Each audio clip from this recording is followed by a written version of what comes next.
प्रिय साथियों, हाँ सर, भक्ति काल के उपरांत रीति काल की परंपरा में हम लोग आ रहे हैं और रीति काल का गहनतम अध्ययन करेंगे। ये वो काल है जो प्राय सुख, समृद्धि और शांति का युग रहा है। ये बात हजम नहीं होगी कई लोगों के, लेकिन ये हजम करने योग्य बात है कि ये कालखंड प्राय सुख, समृद्धि और शांति का युग रहा है। और जब व्यक्ति के पास सुख, समृद्धि और शांति होती है तो वो श्रृंगार की तरफ बढ़ता है। किसकी तरफ बढ़ता है? श्रृंगार की तरफ बढ़ता है। ये वो कालखंड है जब 1658 में शाहजहाँ को औरंगजेब ने अपने पिता शाहजहाँ को बंदी बनाकर 1658 में आगरा की एक ऐसी जेल में रख दिया जिसके खिड़की से ताजमहल दिखाई देता था, जिससे शहंशाह शाहजहाँ को इस बात का एहसास होता रहे कि एक ताजमहल के चक्कर में शाही खजाना खाली कराने का आखिर अंजाम क्या होता है। तो वहाँ से शुरू होता है एक तरीके से कौन सा काल? रीति काल। क्योंकि रीति काल तक आते आते 1658 या 1643 की हम बात करें प्रॉपरली तो 1643 तक आते आते पूरे भारतवर्ष में लगभग मुगलों का आधिपत्य हो चुका था, केवल दक्षिण भारत को छोड़कर। दक्षिण भारत में चूंकि शिवाजी जैसी महाशक्तियाँ उधर विराजमान थी तो केवल दक्षिण में थोड़ी सी अशांति हुई, बाकी पूरे भारतवर्ष में उधर थोड़ी सी अराजकता हुई, बाकी भारतवर्ष में सुख, समृद्धि और प्राय शांति का युग रहा। कौन सा काल? रीति काल। क्योंकि औरंगजेब को एक बना बनाया साम्राज्य मिला, औरंगजेब को चहुं तरफ से एक बना बनाया साम्राज्य मिल गया था, इसलिए ये काल प्राय शांति का रहा। केवल दक्षिण भारत में औरंगजेब की साम्राज्यवादी नीति को अलग कर दिया जाए तो प्राय शांति शेष बसती है, राइट। और ऐसे युग में श्रृंगार रस की ही परिकल्पना सर्वोपरि रही और इस कारण इस कालखंड को श्रृंगार काल भी कहा जाता है। हालांकि सर्वमान्य मत रीति काल है और उसके बारे में जो तर्क दिए जाते हैं रीति काल के में वो बिल्कुल प्रबल और समर्थ तर्क हैं कि हमें इसे रीति काल ही कहना चाहिए। प्रिय साथियों, हाँ सर, ये 200 वर्षों का कालखंड है। कितने वर्षों का? 200 वर्षों का कालखंड है ये, और जो कि शुरू होता है 1643 से 1843। 1857 की जो क्रांति है वो आधुनिक काल में शुमार है। तो सन 1643 से सन 1843 200 वर्ष, ये 200 वर्ष का कालखंड है। 200 वर्षों का दोस्तों ये कालखंड अपने आप में बहुत मायने रखता है, राइट। यानी संवत की बात करें तो 1643 में जब 1643 में आप 57 जोड़ेंगे तो आपके सामने संवत आकर के खड़ा हो जाएगा, संवत 1700। तो यहाँ पर अगर हम संवत की बात करें तो संवत 1700 से 1900 तक, 200 इसमें जोड़ दो तो हो जाएगा संवत 1900 तक।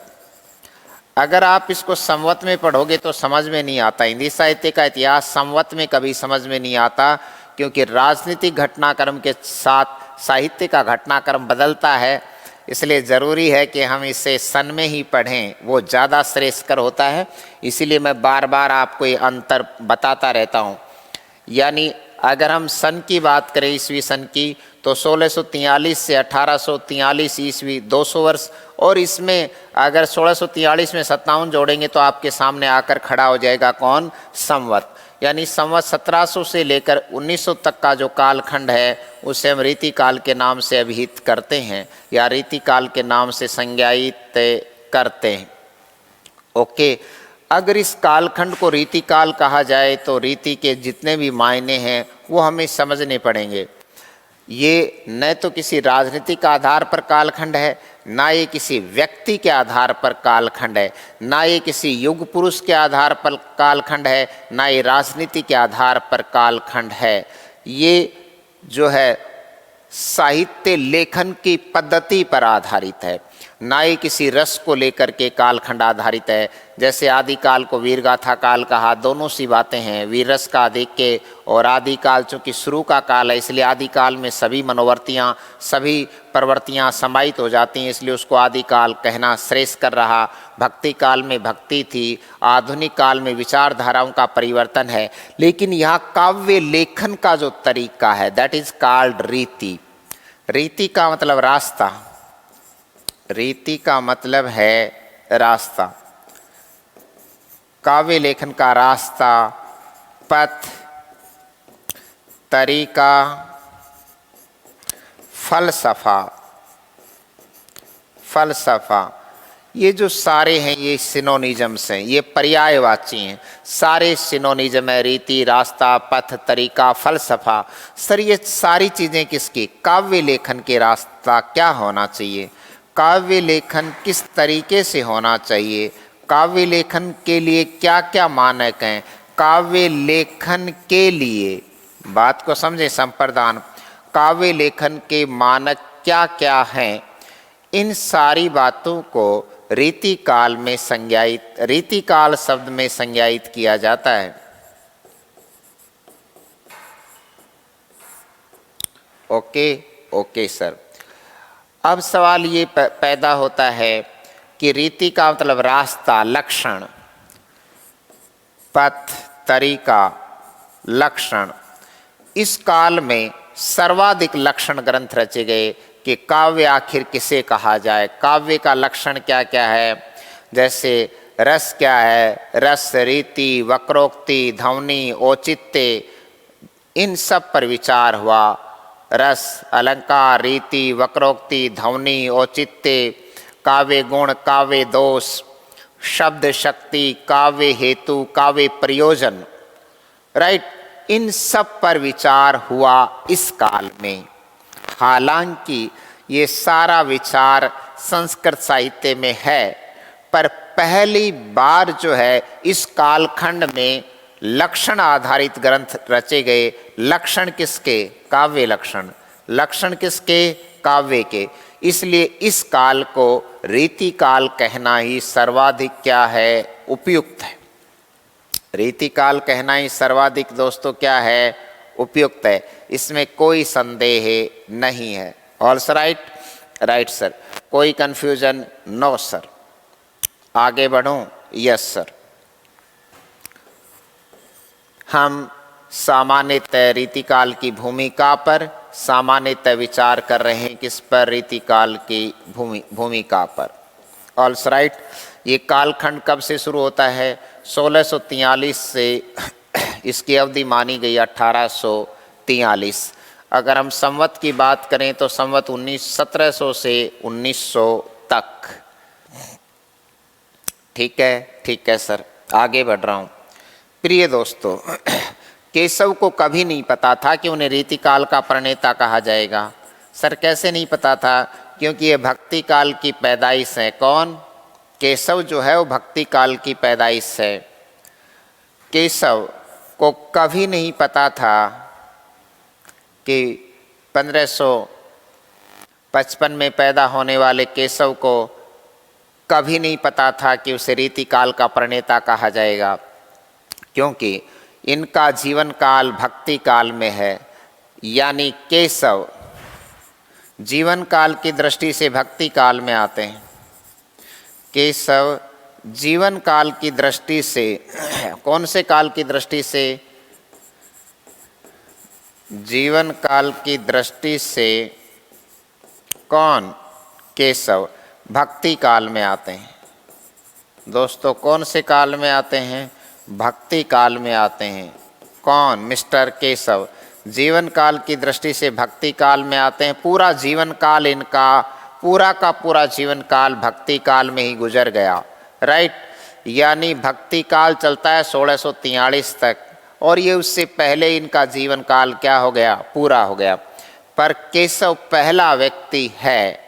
केशव जीवन काल की दृष्टि से भक्ति काल में आते हैं और भक्ति की दृष्टि से राम भक्त कवियों की श्रेणी में शुमार हैं। राम भक्त कवियों की श्रेणी में शुमार हैं, राम भक्तों में शामिल हैं, राम भक्त कवियों में शुमार हैं। इस बात का प्रमाण है रामचंद्रिका 1601 ईस्वी। इस तथ्य का प्रमाण है रामचंद्रिका 1601 ईस्वी। इसलिए आप जीवन काल की दृष्टि से भक्ति काल में आते हैं। आप साधना के क्षेत्र में राम भक्त हैं। किसमें? आप साधना के क्षेत्र में क्या हैं? राम भक्त हैं। आप साधना के क्षेत्र में राम भक्त हैं। जीवन काल की दृष्टि से आप भक्ति काल में आते हैं। साधना के क्षेत्र में आप राम भक्त हैं और काव्य के क्षेत्र में किसके क्षेत्र में? काव्य के क्षेत्र में रीतिकाल के प्रणेता ठहरते हैं। रीतिकाल के प्रणेता हैं किसके? काव्य के क्षेत्र में रीतिकाल के प्रणेता हैं। कौन? केशव। प्रिय दोस्तों, केशव को हिंदी का पहला आचार्य होने का गौरव प्राप्त है कि इसीलिए तो रीतिकाल के प्रणेता हैं। केशव को हिंदी का पहला आचार्य, कौन सा आचार्य? पहला आचार्य होने का गौरव प्राप्त है। पहला आचार्य होने का गौरव प्राप्त है किसको? केशव को। हिंदी का पहला आचार्य होने का दोस्तों गौरव प्राप्त है। ऑल्सो राइट, किसको? मिस्टर केशव को। राइट। इनका पहला रीति ग्रंथ जो कि बिल्कुल ही लक्षणों पर आधारित है, हालांकि रसिक प्रिया में भी है, लेकिन पहला पूरा का पूरा लक्षण ग्रंथ इन्होंने लिखा कवि प्रिया। इसका विग्रह होगा कवियों के लिए प्रिया। इसका विग्रह क्या होगा? कवियों के लिए प्रिया, संप्रदान तत्पुरुष। कवियों के लिए प्रिया का मतलब है कवि इसको पढ़ेंगे तो अच्छे कवि बन जाएंगे, क्योंकि ये कवियों के लिए किताब है। किसके लिए? कवियों के लिए प्रिया है, कवियों के लिए किताब है। इसलिए कवि प्रिया अपने आप में पूर्णतः लक्षण ग्रंथ है। पूर्णतः कैसा ग्रंथ है? एक लक्षण ग्रंथ है, और जिसने केशव को हिंदी का पहला आचार्य होने का गौरव प्रदान किया अपने आप में। हालांकि रसिक प्रिया में भी उन्होंने लक्षण बताए, पर बात पर गौर करें, प्योरली जो है वो कवि प्रिया है। राइट। यही वो ग्रंथ है जो इन्हें रीतिकाल के लक्षण ग्रंथों की शुरुआत करता माना जाता है, और यही ग्रंथ है कि इन्हें रीतिकाल का प्रणेता ठहराया गया। इसके बाद जितने भी कवि हुए रीतिकाल में, ये तो भक्ति काल में आते हैं, वैसे रीतिकाल में जितने भी कवि हुए उन्होंने अधिकतर ने लक्षण ग्रंथ लिखे, अधिकतर ने रीति ग्रंथ लिखे। इसलिए इस काल को रीतिकाल कहना ही न्याय संगत है। जिसकी शुरुआत किसने की थी? केशव ने। केशव अपने युग से बहुत आगे श्वास ले रहे थे। कुछ कवि अपने युग में कभी श्वास नहीं लेते, या तो अपने युग से बहुत पीछे होते हैं, जैसे जयशंकर प्रसाद भारत के गौरवमयी अतीत में श्वास ले रहा था। कुछ कवि अपने युग से बहुत आगे होते हैं, जैसे केशव, जो कि भक्ति काल में होकर भी लक्षण ग्रंथ लिखे, और कालांतर में इन लक्षण ग्रंथों की अविरल धारा प्रवाहित हुई। अस्तु रीतिकाल का प्रणेता केवल और केवल, सिर्फ और सिर्फ, महज और महज, केवल और केवल, फकत और फकत केशव है, न कि चिंतामणि। कुछ लोग आपको क्या पढ़ा सकते हैं? चिंतामणि पढ़ा सकते हैं, मुझे उसमें कोई दिक्कत नहीं है। मैं बता रहा हूँ कि रीतिकाल का प्रणेता कौन है? केशव है। आप पूरी बात समझिए कि अंतोगत्वा रीतिकाल के प्रणेता कौन ठहरते हैं? केशव। ओके ओके सर, आगे बढ़ें। जी सर।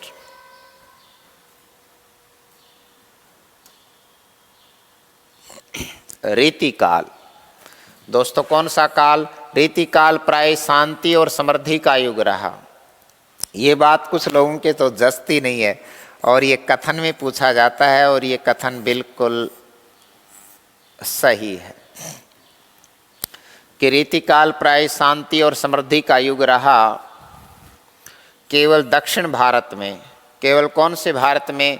दक्षिण भारत में औरंगजेब की साम्राज्यवादी नीति, केवल दक्षिण भारत में औरंगजेब की साम्राज्यवादी नीति, कौन सी नीति?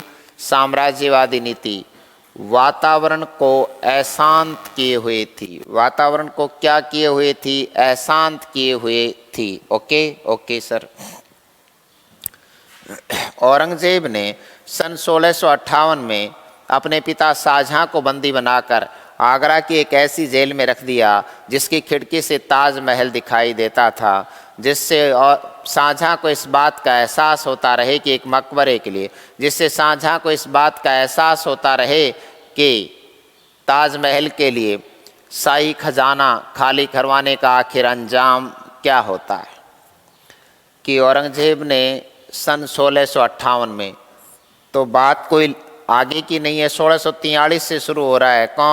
कौन सा कालखंड? 1643 ईस्वी से शुरू हो रहा है, राइट नाउ, यानी संवत 1700 से, ये संवत है।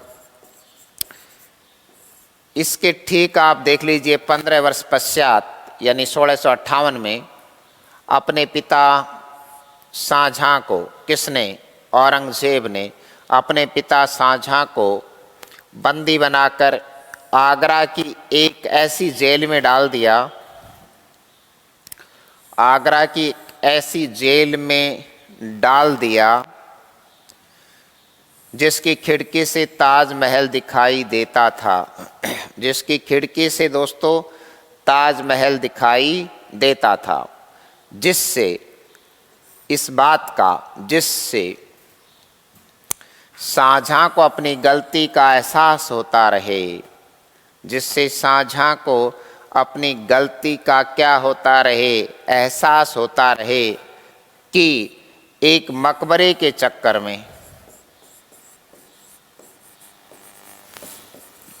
ताज की स्मृति के लिए महल संप्रदान, कि एक मकबरे के चक्कर में शाही खजाना खाली करवा दिया या शाही खजाना खाली करवा दिया, इसका अंजाम क्या होता है? इस गलती का एहसास होता रहे किसको? शाहजहां को। और एक मायने में ये बात बिल्कुल सही भी है, एक मायने में ये बात बिल्कुल सही है, राइट सर। इसी कारण तो पंत को कविता लिखनी पड़ी कालांतर में। ताजमहल पर किसको कविता लिखनी पड़ी? सुमित्रा नंदन पंत को।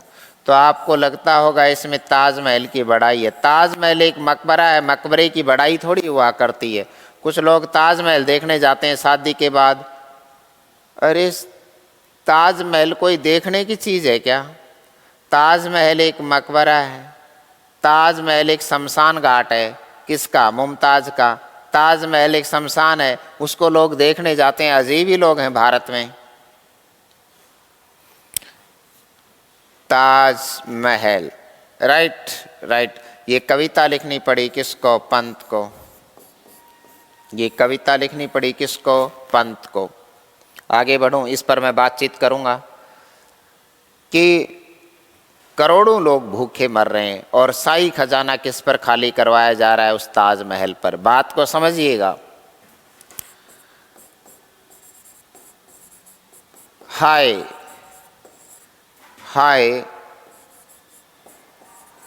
मृत्यु का ऐसा पार्थिव पूजन, जैसा कि ताजमहल बनवा दिया उसने। हाय मृत्यु का ऐसा पार्थिव पूजन जब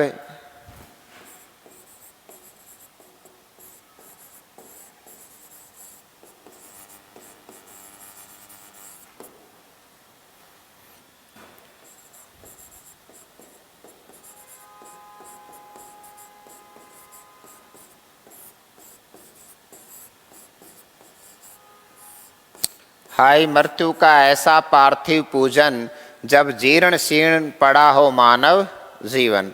हाय मृत्यु का ऐसा पार्थिव पूजन जब जीर्ण शीर्ण पड़ा हो मानव जीवन। ये पंक्ति, ये कविता किसकी है?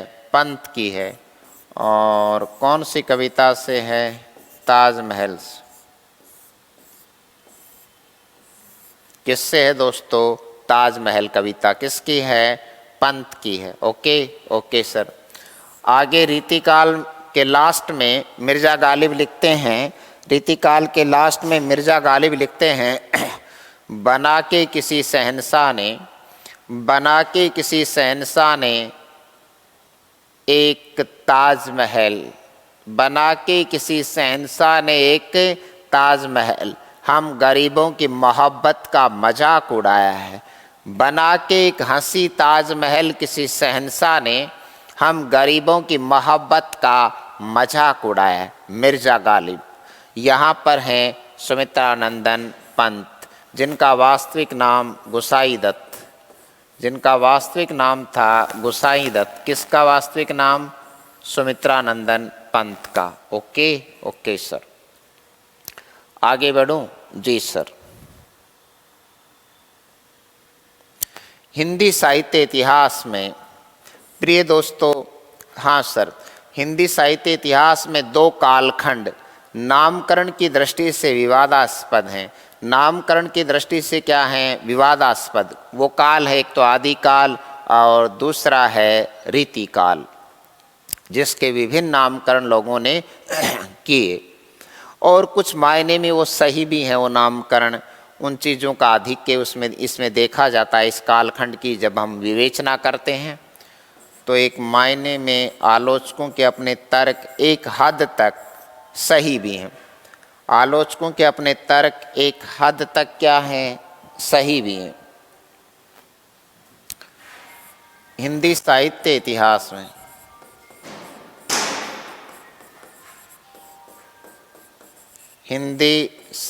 इतिहास में गुण संधि हो गई ए प्लस ई बराबर ए।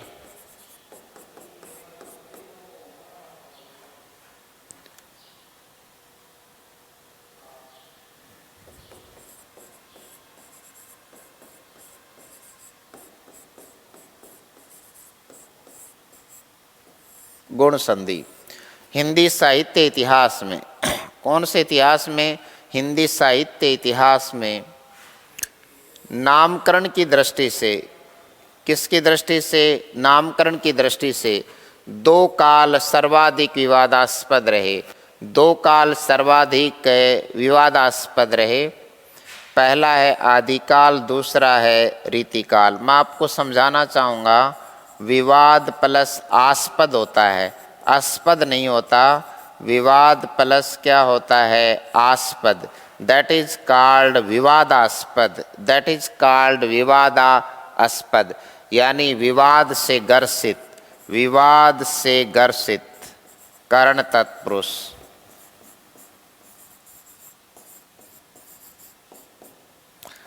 विवाद से दोस्तों ये ग्रसित रहे यानी विवादास्पद रहे। हिंदी साहित्य इतिहास में नामकरण की दृष्टि से दो काल सर्वाधिक विवादास्पद रहे। पहला आदिकाल और दूसरा रीतिकाल। Right sir.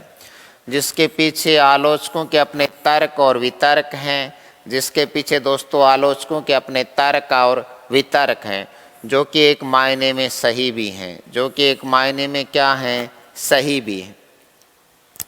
आलोचकों ने दोस्तों, किसने? आलोचकों ने रीतिकाल को, कौन से काल को? रीतिकाल को विभिन्न नामकरण किए, यानी रीतिकाल के विभिन्न नामकरण किए, जिनमें प्रमुख हैं दोस्तों। रीतिकाल के क्या किए? विभिन्न नामकरण किए, जिनमें प्रमुख हैं, जिनकी चर्चा हम आगे वाले फ्लैप पर करना चाहेंगे। अलंकृत काल। मिस्र बंधु ने अपने ग्रंथ मिस्र बंधु विनोद में, मिस्र बंधुओं ने अपने ग्रंथ मिस्र बंधु विनोद में इस काल को अलंकृत काल कहा।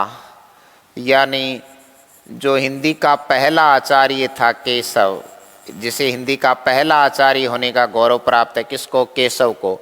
केशव एक अलंकारवादी आचार्य थे। कौन? केशव एक अलंकारवादी आचार्य थे। इस सुनिएगा पूरी बात को। केशव एक कैसे आचार्य थे? एक अलंकारवादी आचार्य थे। पहली बात तो ये। दूसरी बात, यहाँ अलंकृत का मतलब है, यहाँ अलंकृत का दूसरा अर्थ है यानी काव्य किन किन तत्वों से अलंकृत होता है। काव्य किन किन तत्वों से क्या होता है? अलंकृत होता है। तो काव्य जिन तत्वों से अलंकृत होता है, अलंकृत होता है, यानी कौन? काव्य किन किन तत्वों से या कौन कौन से तत्वों से? काव्य किन किन तत्वों से अलंकृत होता है। किन किन तत्वों से क्या होता है? अलंकृत होता है। किन किन तत्वों से अलंकृत होता है? उन तत्वों की विवेचना इस काल में ज़्यादा हुई। उन तत्वों की विवेचना इस काल में क्या हुई? ज़्यादा हुई। सर जैसे रस, अलंकार, रस से अलंकार, रीति, वक्रोक्ति, रस अलंकार रीति वक्रोक्ति ध्वनि, रस अलंकार रीति वक्रोक्ति ध्वनि औचित्य, काव्य गुण, काव्य हेतु, काव्य प्रयोजन, रस अलंकार रीति वक्रोक्ति ध्वनि औचित्य, काव्य गुण, काव्य हेतु, काव्य प्रयोजन इत्यादि तत्वों की विवेचना ज़्यादा हुई। इत्यादि तत्वों की दोस्तों क्या ज़्यादा हुई? विवेचना ज़्यादा हुई। और इन्हीं पर आधारित ग्रंथ ज़्यादा रचे गए। इसलिए मिस्र बंधुओं ने अपने इतिहास ग्रंथ मिस्र बंधु विनोद में इसे अलंकृत काल की संज्ञा दी या इसे अलंकृत काल कहा है। क्या कहा है? इसे अलंकृत काल कहा है। ठीक है, ठीक है। इसके बाद आते हैं आचार्य शुक्ल। आचार्य शुक्ल ने इसको रीति काल कहा। आचार्य शुक्ल ने इसको क्या कहा? रीति काल कहा। रीति का मतलब रास्ता, काव्य लेखन का पथ, तरीका, फलसफा, राइट। काव्य रीति, ये कौन सी रीति है? काव्य रीति। जैसे विवाह की भी रीति होती है, जीवन की भी रीतियाँ होती हैं, हर चीज़ की अपनी रीतियाँ होती हैं। यज्ञ हवन इत्यादि सब की रीतियाँ होती हैं, तीज त्योहार आदि की रीतियाँ होती हैं। उसी प्रकार काव्य की जो रीति है उस पर आधारित ये सारी चीज़ें रीति पर आधारित हैं। इसलिए इस काल को क्या कहा? आचार्य शुक्ल ने रीति काल नाम दिया और यही नाम कालांतर में मान्य भी सिद्ध हुआ। तीसरा जो इसको काल को कहा गया वो कहा गया कला काल। रमाशंकर शुक्ल रसाल। ये रमाशंकर शुक्ल रसाल वही हैं जिन्होंने आचार्य हजारी प्रसाद द्विवेदी के साथ मिल करके और वीरगाथा काल को आदि काल नाम दिया था। कौन सा नाम दिया था? आदि काल नाम दिया था। इन्हीं रमाशंकर शुक्ल रसाल ने रीति काल को कला काल कह करके संबोधित किया और ये भी एक हद तक सही है। इसमें काव्य को चमत्कारी कैसे बनाया जा सकता है? काव्य के लक्षण क्या होने चाहिए? काव्य किस तरीके से लिखा जाए? काव्य में चमत्कार पैदा कैसे हो? इन सब बातों पर आधारित ये काल रहा। इसलिए इन्होंने इसे क्या कह करके संबोधित किया? कला काल कह करके संबोधित किया। किसने? रमाशंकर शुक्ल रसाल। इसके बाद चौथा इस काल को नाम दिया गया श्रृंगार काल। ये श्रृंगार शब्द सही नहीं है और हमारे टाइपिस्ट को ये ठीक से करना नहीं आ रहा, तो मैं इसको ठीक कर देता हूँ। श्रृंगार काल। कौन सा काल? श्रृंगार काल। इसमें ये रह नहीं आएगा, राइट। श्रृंगार काल इसको जोड़ दीजिएगा, क्योंकि ये पर्याय, यहाँ पर ये प्रत्यय बन गया है, यहाँ पर ये प्रत्यय बन गया है। ठीक है, ठीक है। आचार्य विश्वनाथ प्रसाद मिश्र, विश्वनाथ प्रसाद मिश्र एक विश्वनाथ संस्कृत साहित्य में है जिन्होंने साहित्य दर्पण लिखा। एक ये आधुनिक काल में है। कौन? विश्वनाथ प्रसाद मिश्र। ये सारे आधुनिक काल में ही हैं। ये तो बात कर रहे हैं रीति काल पर। जैसे आप राम के बारे में बातचीत करोगे तो आप राम के युग में थोड़ी हो। तो ये आधुनिक काल में है। कौन? विश्वनाथ प्रसाद मिश्र। इनकी एक बेहतरीन कृति है हिंदी साहित्य का अतीत भाग 3। इनकी एक बेहतरीन कृति है हिंदी साहित्य का अतीत भाग 3, जो कि हिंदी साहित्य का इतिहास ग्रंथ है, हिंदी साहित्य इतिहास ग्रंथ है। किसका? विश्वनाथ प्रसाद मिश्र का। इस ग्रंथ में इन्होंने इस कालखंड को श्रृंगार काल नाम दिया, क्योंकि अधिकतर रचनाएं श्रृंगार रस पर ही अवलंबित थी। और एक राज्याश्रित कवि, राजा के आश्रित कवि, सामंताश्रित कवि, एक राज्याश्रित कवि श्रृंगार रस की कविता लिखेगा अपने राजा के मनस्तोष को प्राप्त करने के लिए, अपने राजा की काम वासना की आपूर्ति के लिए, अपने राजा की काम चेष्टा बढ़ाने के लिए अगर श्रृंगार रस की व्यंजना करता है तो एक राज्य आश्रित कवि के लिए हम लोगों में ये कोई आश्चर्य की बात नहीं है। किसकी बात नहीं है? आश्चर्य की बात नहीं है। इतावत उत चली जात 6-7 तक हाथ, चंद्रबदनी मरगलोजनी बाबा कही कही जाय, स्वेद बढ़्यो तन उरोजनी कंप कपी, आँखिन आंसू गाले ने हाँसी। राइट। तो ये जो पंक्तियां हैं ये श्रृंगार को ही क्या करती हैं? अभिव्यक्त करती हैं। किसको अभिव्यक्त करती हैं? श्रृंगार को ही अभिव्यक्त करने वाली पंक्तियां हैं। रावरे रूप की रीति अनूप, नयो नयो लागत है ज्यों ज्यों निहारिये, अमीय हलाहल रस भरे श्याम श्वेत रत्नार, अमीय हलाहल रस भरे श्याम श्वेत रत्नार। तो ऐसी बहुत सारी बातें इस काल में आती हैं और किस चीज़ के आधिक्य को दर्शाती हैं? श्रृंगार रस के दोनों पक्षों का ही चित्रण इस कालखंड में हुआ है, जो कि श्रृंगार रस के आधिक्य को दर्शाती हैं। किसके आधिक्य को? श्रृंगार रस के आधिक्य को दर्शाती।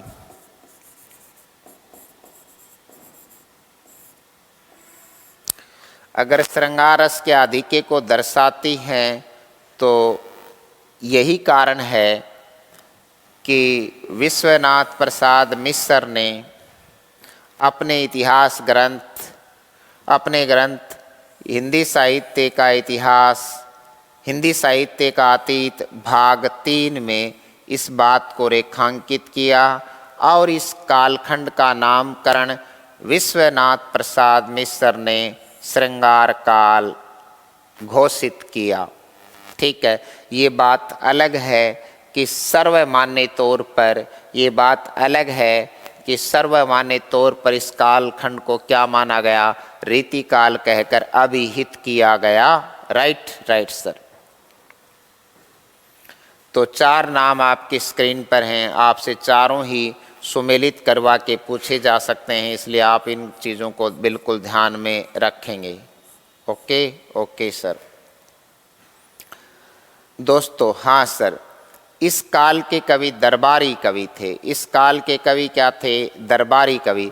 तो दरबारी कवि 2 ही रस में कविता लिखेगा, या तो श्रृंगार की लिखेगा या वीर की लिखेगा।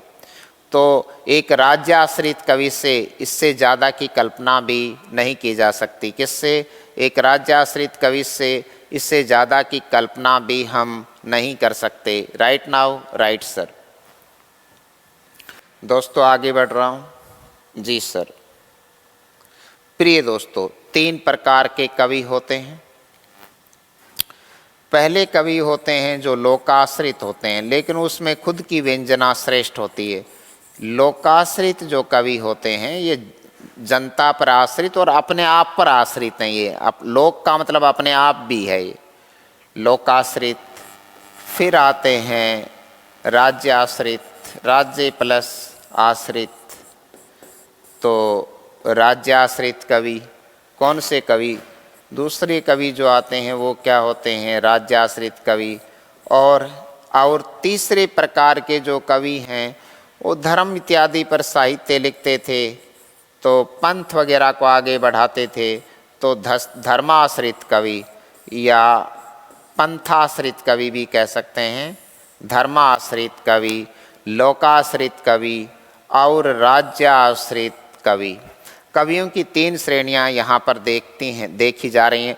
लेकिन अगर हम जिस काल की बात कर रहे हैं वो काल है रीति काल। जिस काल की हम बात कर रहे हैं वो काल है रीति काल। प्रिय साथियों, रीति काल में इन कवियों की संख्या ज़्यादा है।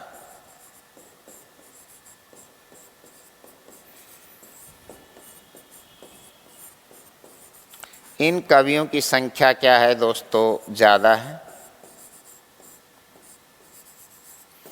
कौन से कवियों की? राज्याश्रित कवियों की संख्या ज़्यादा है। तो राज्याश्रित कवि 2 प्रकार के रसों में अमूमन कविताएं लिखते हैं। पहला रस होता है श्रृंगार और दूसरा होता है वीर। तो वीर रस अमूमन इसी प्रकार की कविताएं लिखी जाती हैं। राज्याश्रित कवियों से यही अपेक्षा की जाती है। तो कुछ कविताएं 10% तो वीर रस की भी हैं। कौन से काल में? भक्ति काल में। और अधिकतर कौन से रस की हैं? श्रृंगार रस की कविताएं। कौन से काल में? रीति काल में। राइट। अस्तु विश्वनाथ प्रसाद मिश्र ने, अस्तु किसने? विश्वनाथ प्रसाद मिश्र ने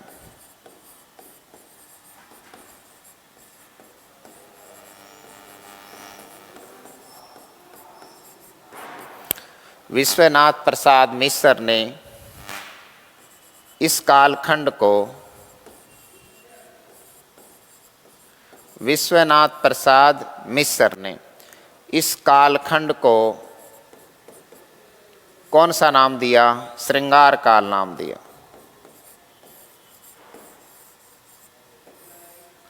कौन सा नाम दिया? श्रृंगार काल नाम दिया।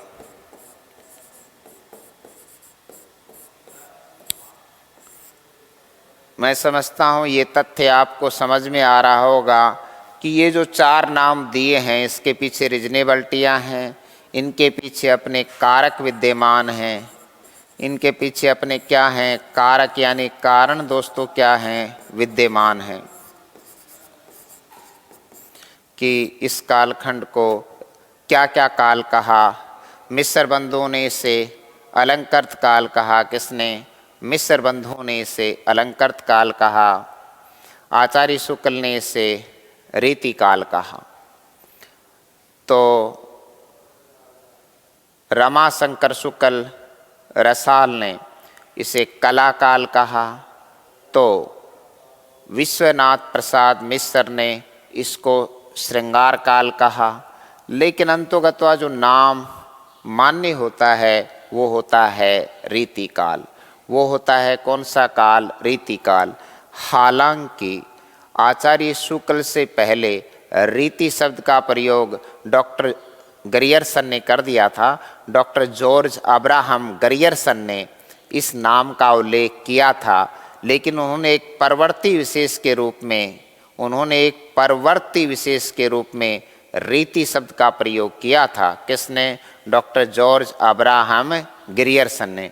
आप इस बात पर गौर करेंगे दोस्तों, आप इस बात पर क्या करेंगे? गौर करेंगे।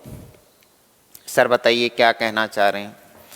आचार्य शुक्ल ने इस कालखंड को क्या कहा? रीति काल। हाँ सर, पर अब समझिए कि रीति शब्द का पहला प्रयोक्ता जो है,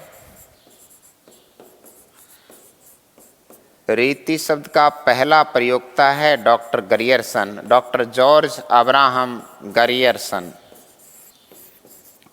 जिन्होंने अंग्रेजी में हिंदी साहित्य का इतिहास लिखा। अंग्रेजी में हिंदी साहित्य का इतिहास किसने लिखा? डॉक्टर गरियर्सन ने। पहली बार हिंदी साहित्य का इतिहास फ्रेंच भाषा में लिखा गया, वो गारसा दतासी ने के द्वारा लिखा गया। और हिंदी में हिंदी साहित्य का पहला इतिहास शिव सिंह सरोज नाम से शिव सिंह सेंगर ने 1883 में लिखा। इन्होंने 1888 88 में लिखा, मिस्र बंधु ने 1913 में लिखा। ठीक है सर। अब जो मैं खास बात कर रहा हूँ वो रीतिकाल के संदर्भ में है।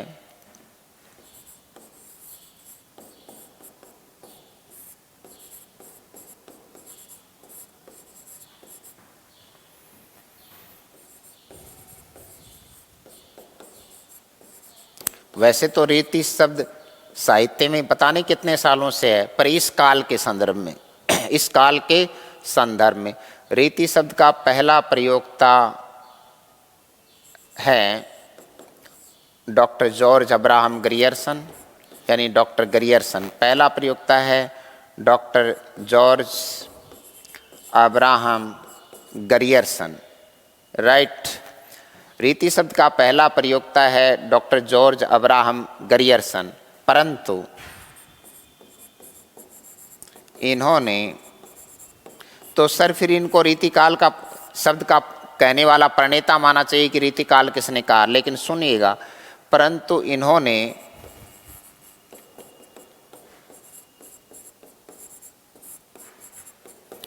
रीति शब्द का प्रयोग एक इस काल की प्रवृत्ति के रूप में किया, विशेषता के रूप में।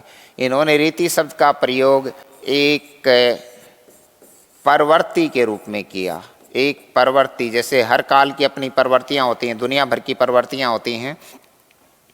तो सुनिएगा, इन्होंने रीति शब्द का प्रयोग एक प्रवृत्ति विशेष के रूप में किया, एक प्रवृत्ति विशेष, एक प्रवृत्ति विशेष के रूप में किया। किसने? डॉक्टर जॉर्ज अब्राहम ग्रियर्सन ने एक प्रवृत्ति विशेष के रूप में इस शब्द का प्रयोग किया, परंतु आचार्य शुक्ल ने तो इस पूरे ही कालखंड को क्या कह दिया? रीतिकाल। आचार्य शुक्ल ने तो इस पूरे कालखंड को क्या कह दिया? इस पूरे कालखंड को क्या कह दिया? रीतिकाल।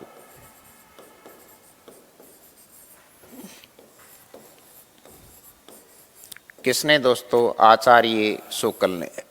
Right now, right. तो ये थी काल विवेचना की। रीतिकाल के नामकरण पर हम क्या कर रहे थे दोस्तों? बातचीत कर रहे थे। किसके नामकरण पर बातचीत कर रहे थे? रीतिकाल के नामकरण पर बातचीत कर रहे थे। आगे वाली क्लास में इस क्लास को यहाँ से आगे बढ़ाते हैं। मैं डॉक्टर साहिल गुर्जर आप सबका स्वागत करता हूँ। ओके दोस्तों, ओके।